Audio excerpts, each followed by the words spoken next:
Додека големите европски држави на големо се подготвуваат за престојната зима, кај нас досега нема ниту една мерка за справување со енергетската криза. Експертите алармираат дека веќе многу се доцни. Подготовките требало да почнат уште пред неколку месеци, кога цените на берзите биле пониски. Сега цехот што ќе треба да го плати државата ќе биде многу повисок. Сите знаеме дека домашното производство е намалено, така што можеше одамна да се направат набавки на струја и на сите други потребни работи. И од бизнис секторот посочија дека стопанството и проблемите со струјата се во сенка поради политиката. Од владата пак, без да наведат што конкретно ќе се преземе, посочија само дека состојбата се следи.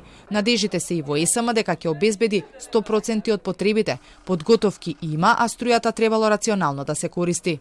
Владата и институциите во услови на светска енергетска криза ја нагласуваат неопходноста од рационално користење електрична енергија и штедење.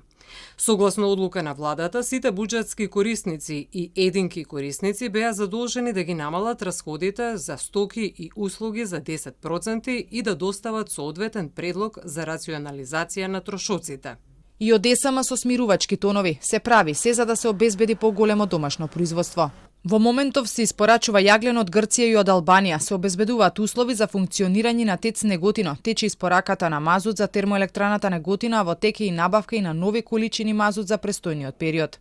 Од ТЕЦ Неготино за Телма соопштија дека електраната технички е подготвена. Максималните резерви на мазут кои може да се складираат се до 40.000 тони, а тоа било доволно да се покријат 2 месеци.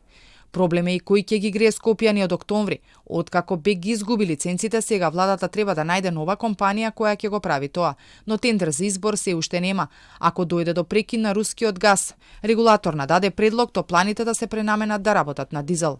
Европа веќе ја комплетира листата на мерки за справување со проблемите со струја и газ. Поради можните шкоти во снабдувањето, словенечката влада со препораки за заштеда на енергија преку регулирање на температурата во државната администрација и јавниот сектор.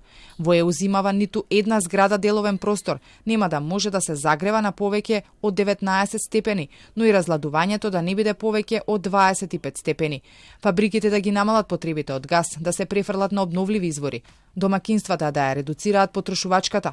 Кризниот план доаѓа по заострувањето на односите со Русија, која може во секој момент да ја прекине испораката на газ. Владата кај нас предупреди на тешка зима, но се сигурни дека рестрикции нема да има.